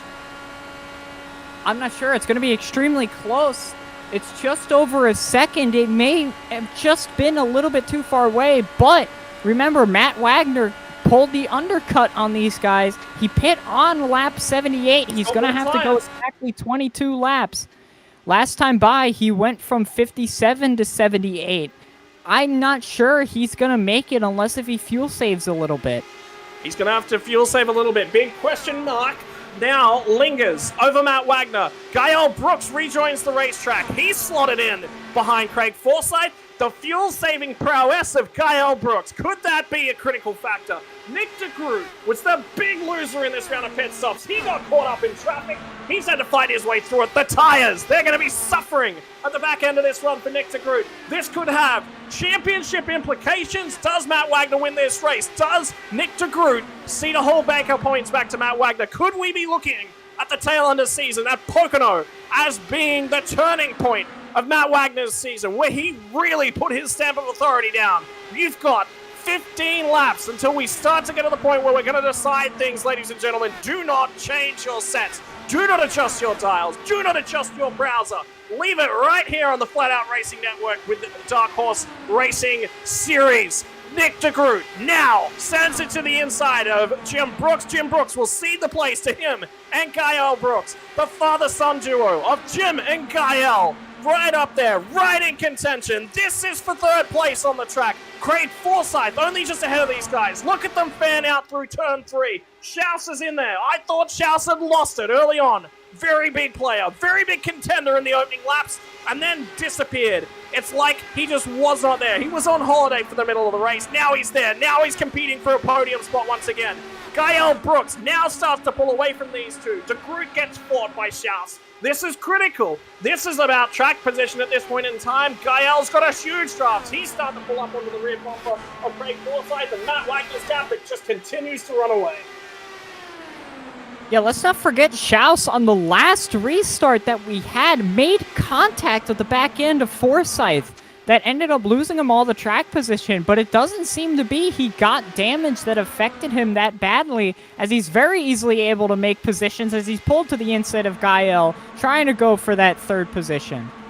Yeah, now he'll get all the way down there. Gael will see it. He's got the top line, so he will slot back in. right behind Eric Schaus. Nick de Groot has to bide his time. He has to let Gael have this one. He is going to have a triple draft for Nick de Groot, so he is very quick in a straight line at the moment.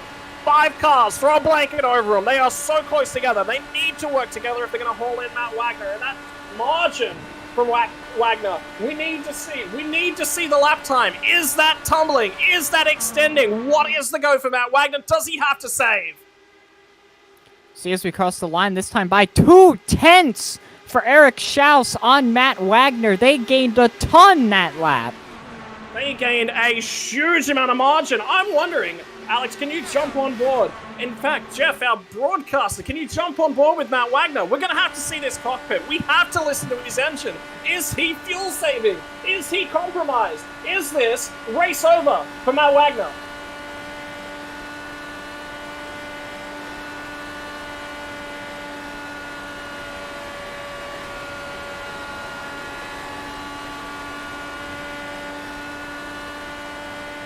Well, Alex, what's the call?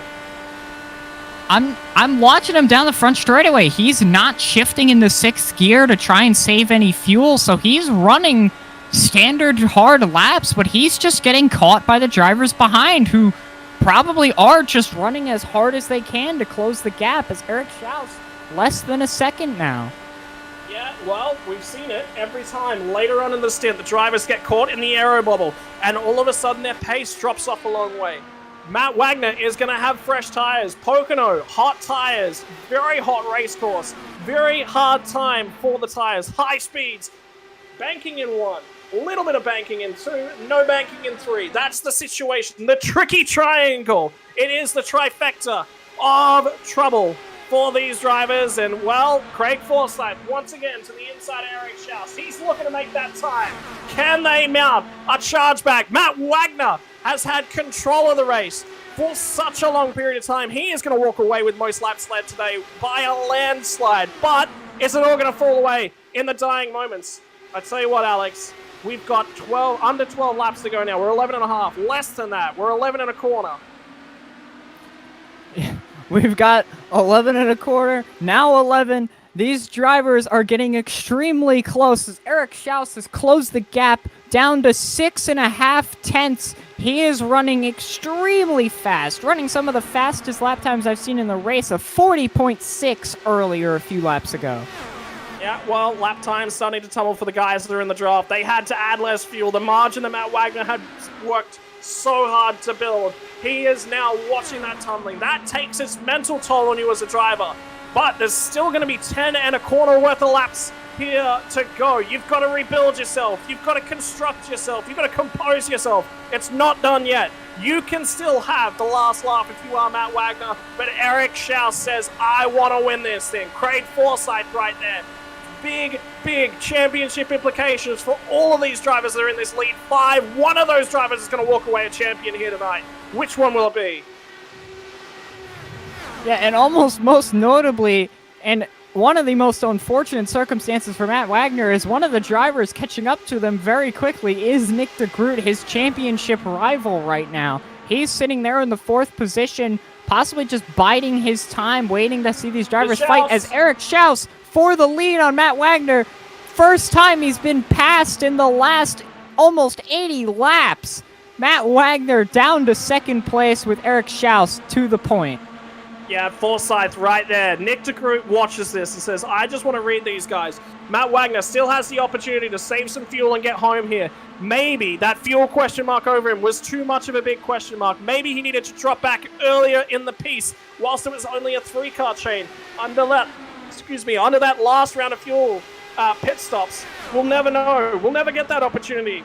Can he still play a part in this final race to the line? Nick de Groot now passes him to the outside. De Groot is there underneath the rear wing of Craig Forsyth. This is IndyCar, ladies and gentlemen. This is how close these guys race at such high speeds with high stakes for incredible lengths of time. That is the beauty that is an IndyCar. Eric Schaus doing some extreme weaving down the straightaway. Be careful not to get a penalty there. The FIA may be mad. Wait a minute. That's F1. Yeah, these cars, more circuit-based racing brethren. Whole host of changes coming through to F1. More sprint races. Oh, that was good news to see coming our way out of the FIA over the last few days. And, well, they're building up to the season opener in Bahrain, taking a lot of cues from IndyCar, actually, with the way that they're trying to create closer racing. So, well, with that tangent dealt with and out to the side, Matt Wagner continues his drift back through the pack. Now, again, I'm going to mention it. He hasn't run a lot of his laps in the draft, but he is an experienced campaigner. Matt Wagner is one of the smartest drivers you come across. He builds the setups for these league, Alex, and that having knowledge of the car inside and out at a point like this is critical. It definitely is. I mean, I drove the setup myself, and while I'd say the knowledge of the setup is very helpful indeed, I would argue that the setup is simple enough to understand for most of these drivers that it is just a full throttle grip setup as they're coming up on the lap car. Charles T, that is extremely tight there. Forsyth almost made contact with either Schaus or De Groot. They got really tight there as Schaus easily makes his way through as the fight for the lead is still raging. And what a difficult position to put yourself in as Charles Teed. You were in with a shot of this one. You qualified on pole. You had to let all that go. Small mistake off the exit of turn 3. Now it's Nick De Groot that's back to his inside, and Nick De Groot was the guy that he was following at the point in time where it all come apart for Charles Teed. De Groot is going to get the spot away from him this time. Teed looks like he's biting, unfortunately, down on his pride, and he's letting this one happen. He doesn't want to be involved in anything as it happens in his the closing final laps. And Schaus now assaulted 3 wide for the lead. Nick De Groot takes it away from Craig Forsyth. We're getting names going everywhere here at this point in time. Nick De Groot tagged in the the wall. inside. Schaus tagged the wall off turn 3. He got tight out of turn 3 and tapped the outside wall. He may possibly have damage, but as of right now, he doesn't seem to be losing that much. Oh, Forsyth gets really tight. Had to lift out of the throttle. He's got no momentum. Matt Wagner back in this one. It is not over yet. Charles T is still fighting within this group. He said, I'm going to let you have it. I'm going to drop back within this pack. Well, he still wants to be there. He still wants to go motor racing. He's still entitled to positions out on the track. It's a tricky conundrum for the drivers to deal with, particularly when you're a lap car, Alex. I'd argue Charles Teed is just doing what's best for him, because if he can find his way around that leader and a caution comes out from this extremely hard racing, he could find his way as Eric Schaus is going around to try and get the position on track behind Nick De Groot, who's currently been pulling away. Yeah, De Groot gives it, Schaus will get taken by Schaus takes Charles Teed at this point in time. Jim Brooks has just put the foot down as well. Gael now is the one that's tasked with overtaking Matt Wagner. Matt Wagner is struggling. His race is now gone. You'd have to say he had a very strong opportunity at the opening of this stint. He needed more of a margin. He didn't get it. Now he is just compromised left, right, and center. Schaus now starting to climb back on towards Nick De Groot. It is going to be chaos. There's 3 laps left to go. There's 9 turns in total. Now we're into 8.5. Now it's 8. Schaus takes the lead. Forsyth drifts up in the middle of the corner. Forsyth is struggling in the middle of 1 and 2, and that's going to be critical to whether or not he can win this race. Nick De Groot swap drafts with Eric Schaus. Forsyth has really been struggling in the corners, but somebody who hasn't been struggling in the corners is Nick De Groot. He mentioned earlier in the race, not much of a fuel saver, but has some insane pace, and he's showing it right now. When fuel isn't the answer, he'll be there at the front of the field as Forsyth really close to the outside wall. Did he make contact? Well, Craig Forsyth and Charles Teed. The question over the last few rounds is lapped cars. What do you do with them? Why do you do it with them that way? And is it working for these guys? They're a part of the race. You can't just tell them to get out of the way.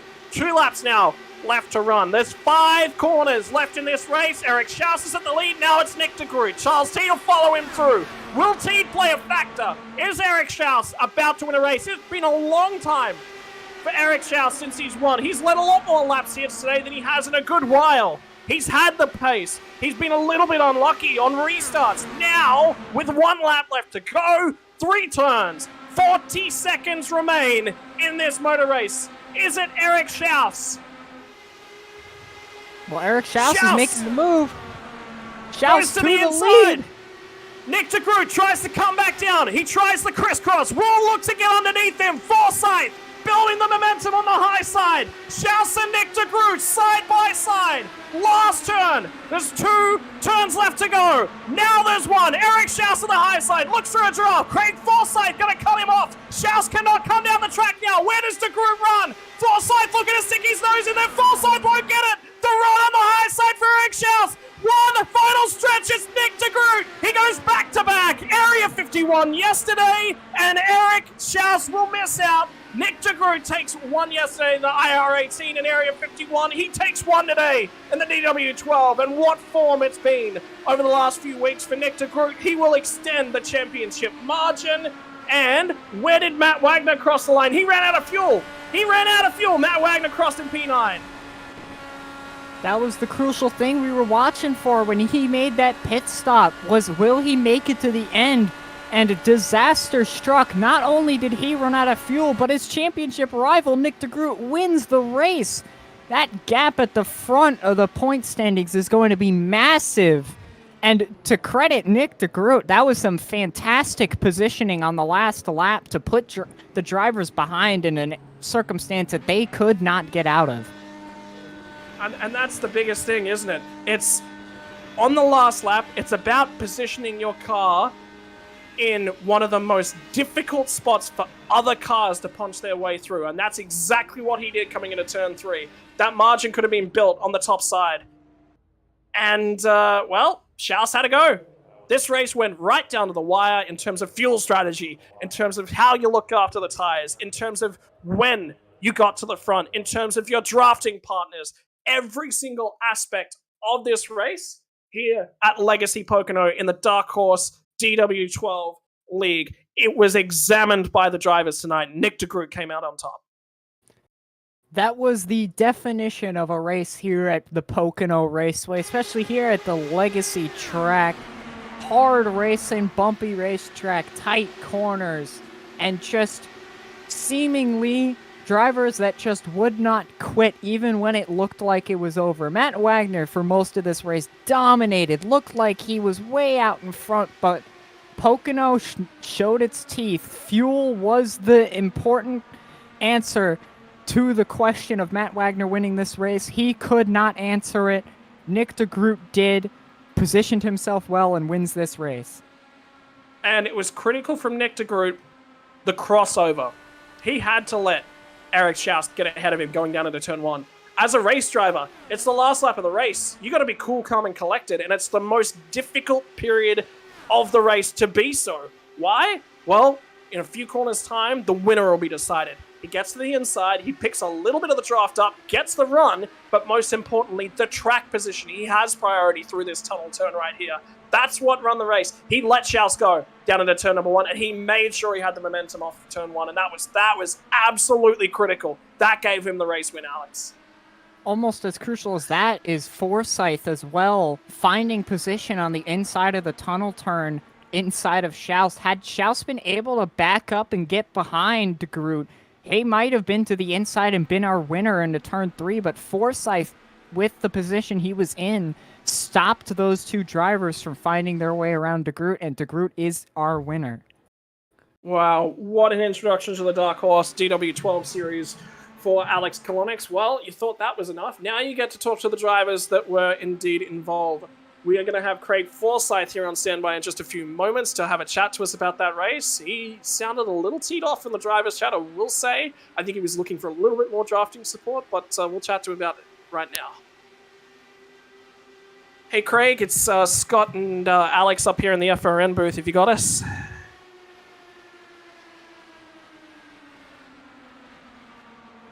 We'll go once more. Craig Forsyth, have you got us up here in the Flat Out Racing Network broadcast booth? You betcha, Scott. There you go. An interesting race. Fuel strategy played its part. You saw Matt Wagner dominate the middle stretch of the race, and we were always a little bit worried that he was just that little bit far out in front and that he could save enough fuel to get home. I could never figure out if my rear wing was damaged or not from that one restart. I didn't seem to have the speed other guys did, but I could never get the fast repair to work. So this is what the car had, I guess. Yeah, the irony in that whole thing is the two of you who made contact on that restart finished second and third. I mean, was that anything that was concerning you? Was after a certain point, did you just start to forget about it, or was it always in your mind the whole time? Anytime I was on my own, I was having trouble keeping up with cars ahead of me. I think I was 2.5 seconds ahead, but I was on my own and watching Matt drive away and the guys behind me catching up. So yeah, it was constantly the whole race in my mind. Well, let's talk about championship now and championship implications coming out of that race. To use words from a competitor from last season, Dylan Moskowitz, championship implications. Closing the margin down on Nick de Groot didn't happen tonight, but there's a potential that you've jumped Matt Wagner in the process. So do the eyes start to set themselves towards the Indy 500 at the tail end of the series? Are you trying to get yourself in a position to compete for a championship in 6 weeks' time? You always want to compete for it. I mean, that's why we're driving every week. We want to see ourselves on the podium. So yeah, that's a race I'm looking forward to. But yeah, I honestly I was so focused on catching Matt that I didn't realize that he was fuel saving and running out of fuel. So him suddenly letting us go by, and then when I realized how far back he was falling, I was like, holy cow, he doesn't have enough fuel. Yeah, I was wondering that entire race. You were one of the ones we were pointing out a lot, that we were pointing you and saying you're definitely a fantastic fuel saver. Did you think you had a significant advantage over the field in that department? If the first caution had fallen at the right time, yes, but it had fallen far enough in that we were going to be able to make it to the end. I guess make it to the end as long as you were relatively attentive to, not burning max fuel constantly, but I'm rarely ever burning max fuel. Well, Craig, another solid result here again tonight. You've been on a little bit of a roll lately. It's a great opportunity for you to say thank you to your sponsors and any other shout outs you may have. Oh, I got a shout out to Jim over at my brain is turned off. LMCgear.com, my team sponsor, and everyone over at Dark Horse. And even had the words with Charles, but now we're going to go work on a computer. So all the guys here in Dark Horse, we all talk to each other. It's week in, week out. We're here to race, and that's what we like to do. All right, well, ladies and gentlemen, congratulations to Craig Forsyth. Takes away himself another podium this season. P3, he was thinking it might have been a P1 tonight. Didn't come his way, but regardless, you still take points at the end of the night. Thank you very much for your time, Craig. Thanks, Scott. Thanks, Alex. Stay safe. Just got word through at that point in time that unfortunately we won't actually be able to chat to our racer winner, Nick de Groot. He's had to jump out of things, but it's been a long time between trips to the commentary booth for Eric Schaus, and we'll get the opportunity to chat to him now.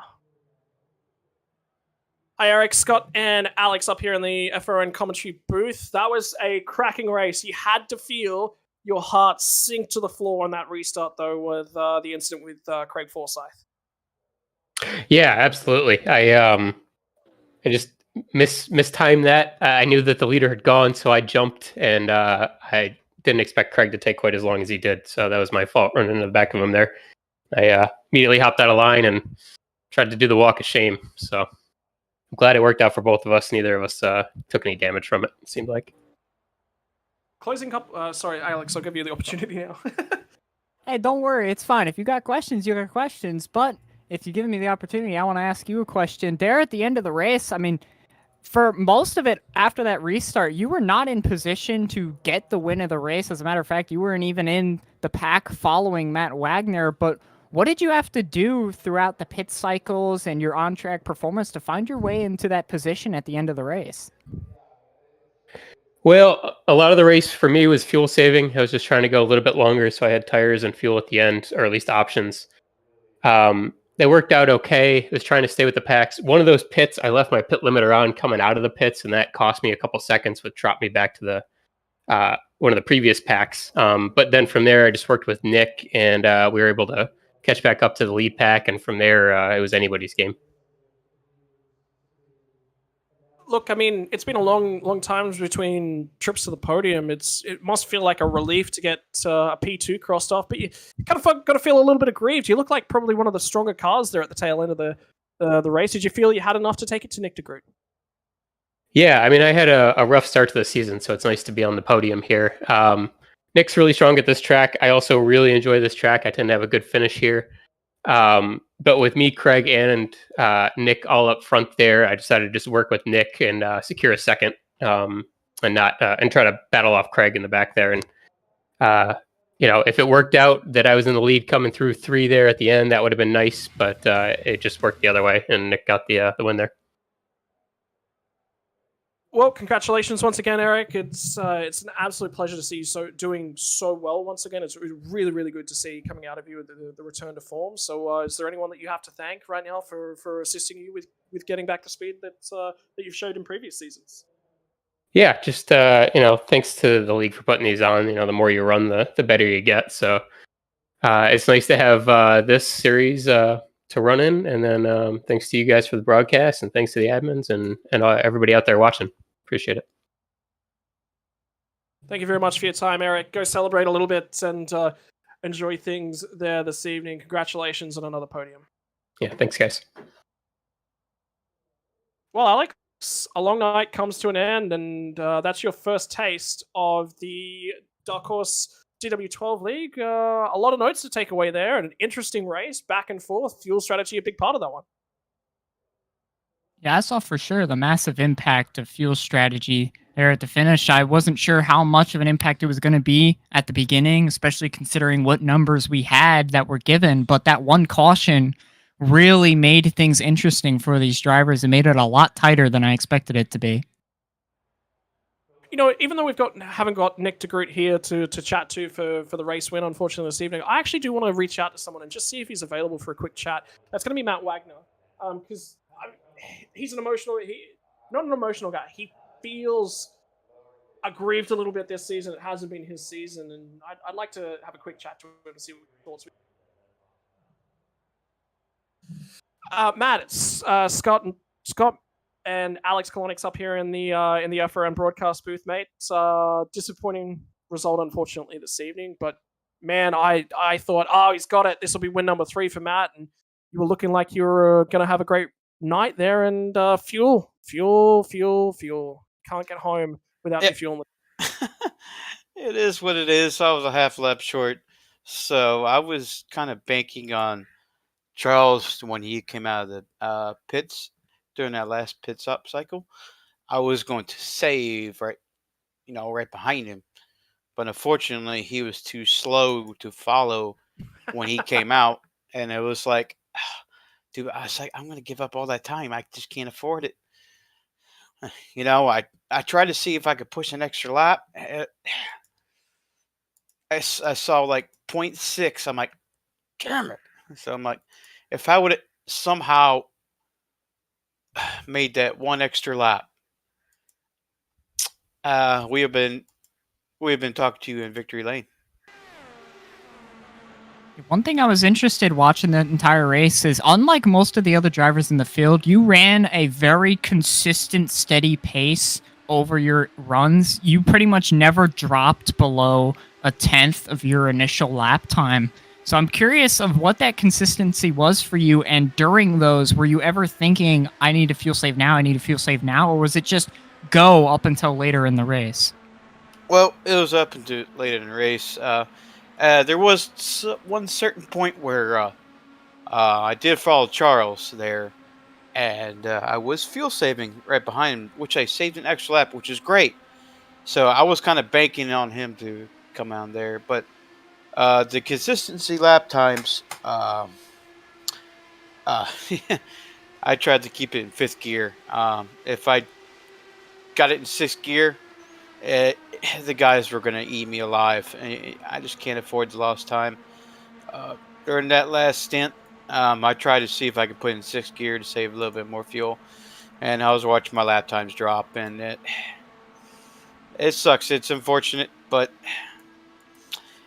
it's racing, you win some and lose some.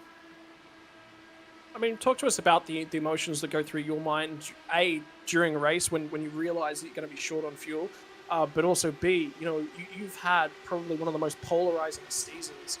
When you finished a race, you finished in a very, very strong position. It's I think from the 2 races that you've had, clean races have actually both been wins. But at the other end of the scale, you've gotten some very, very unlucky circumstances, and tonight kind of fits right in the middle. It's you've run out of fuel, but running out of fuel is an issue of your own making, isn't it? It's sort of one of those things that, exactly what you said, the draft packs just did not fall your way. Yeah, last week was a heartbreak for us. Fortunately, my headset went gray, and I ended up smacking the loop in the car coming on the pit road, and that was really unfortunate. Then, like 3 laps later, my headset completely shut off and lost connection to the server. And oh man, it's unfortunate that happened. And yeah, racing's all about adversity. You got your highs and you got your lows. Tonight was a high, probably for the first 90 laps, but the last 10 was kind of dreadful when I was talking to I call my crew chief Gael. He's my right hand man. He's the best teammate to ever have. Warned me about fuel, and he told me the situation, what I needed to do to try and finish. And unfortunately, we finished 9th. That's not what we wanted. We wanted at least a win here tonight to close that gap. And it is what it is, Scott. It's racing. Yeah, I think that sums it up in a nutshell. It's racing. You cannot be a competitor and expect to win every week. That's never going to happen. Oh, no. The fact No. that you've taken it with grace and taken it with full and say, yeah, it wasn't quite there in terms of fuel numbers. Take that in next week. Let's talk about next week now. Next week is the short track racing over at Iowa.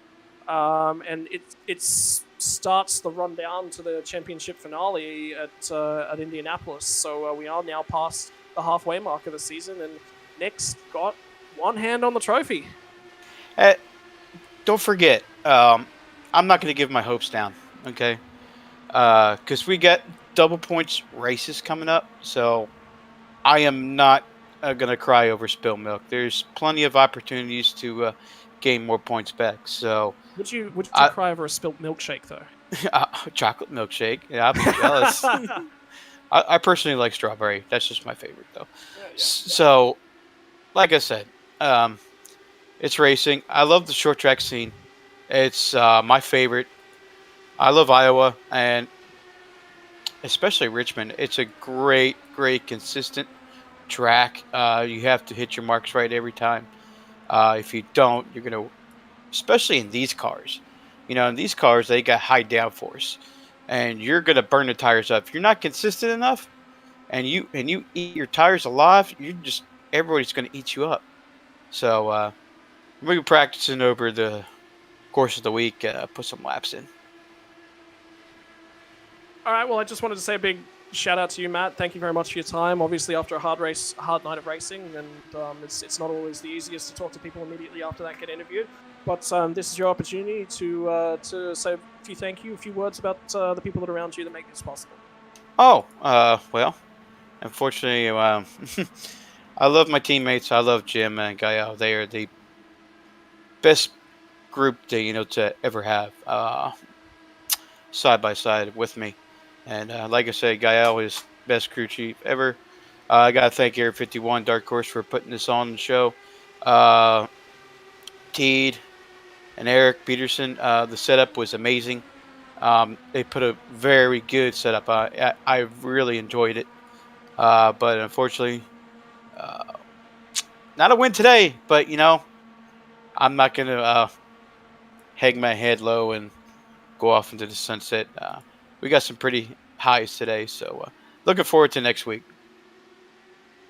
All right, thank you very much for your time, Matt. Absolute pleasure talking to you as always. Yep, always, man. See you guys. All right, Alex, that's going to just about wrap things up here from the Dark Horse series in the DW12. I mean, like you said, you're experienced in the stock cars. Does this sort of pique your interest? That the racing out there was absolutely phenomenal tonight. It had a bit of everything. It had fuel strategy, had tire saving, it had caution, it had a restart. It had issues for a lot of the drivers, and what a finish for Eric Schaus to come through adversity the way that he did. And we thought he caught the barrier or had to twice and still finished the P2. That's a phenomenal drive. Are you going to be back next week? You looking forward to some more DW12 action? I definitely find these cars pretty fun to watch on these ovals for sure. And they found a way to make Pocono an entertaining race. Oh, okay. All right, get out of the booth, you. You're not allowed to say bad words about Pocono with me. That is just not allowed. Pocono's my closest track. I know what I'm talking about. Well, look, I'm out here in Australia. None of these are my closest track, all right? Get out. Get out. You aren't allowed to say Pocono in a bad light. All right, ladies and gentlemen, that about wraps things up here from the Flat Out Racing Network. We hope you've had a good time. We've had a good time. We've had a good time bringing you the show. Catch you all again next week, same time, same YouTube channel, same Esports TV channel as well for round number 7 of the Dark Horse DW12 series. It is Iowa, and we begin the run to the flag on the championship. Iowa, Kentucky, Richmond, Michigan, Chicagoland, and then the season finale at Indianapolis. Couple of major points rounds coming your way. Do not miss it again next week. Can anyone topple Nick DeGroot? That's the story of the championship. We'll see you again next time. And thank you for watching another broadcast courtesy of the Flat Out Racing Network.